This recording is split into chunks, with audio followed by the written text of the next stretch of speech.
Alors pour faire simple, c'est ce que je vous disais tout à l'heure, c'est basé sur un modèle qui est proche des expected goals et des expected pass, et c'est donc une mesure de probabilité qui, basée sur l'histoire de toutes les passes qui ont été faites jusqu'à maintenant dans une situation proche du but, qui vont nous permettre finalement de mesurer historiquement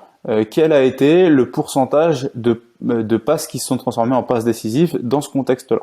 Et donc on va avoir encore une fois une mesure globale du contexte, de la passe en tant que telle, mais également de tout le contexte d'action,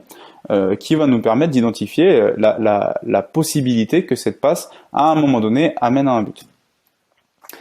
Cette métrique elle a pour but premier d'identifier les joueurs qui sont capables de créer des situations très dangereuses pour leurs partenaires. Donc l'idée, encore une fois, c'est soit pour construire votre équipe, construire votre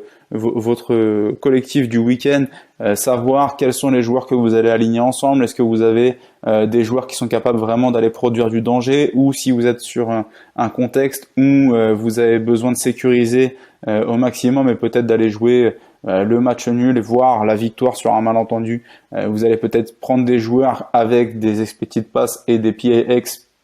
plutôt sûrs, et donc de manière à prendre moins de risques. Si par contre vous voulez des joueurs qui sont capables d'aller créer du déséquilibre, d'aller créer du danger et de mettre leurs partenaires en situation favorable, alors vous allez certainement construire votre équipe de manière différente. C'est également une métrique qui peut être très intéressante dans l'utilisation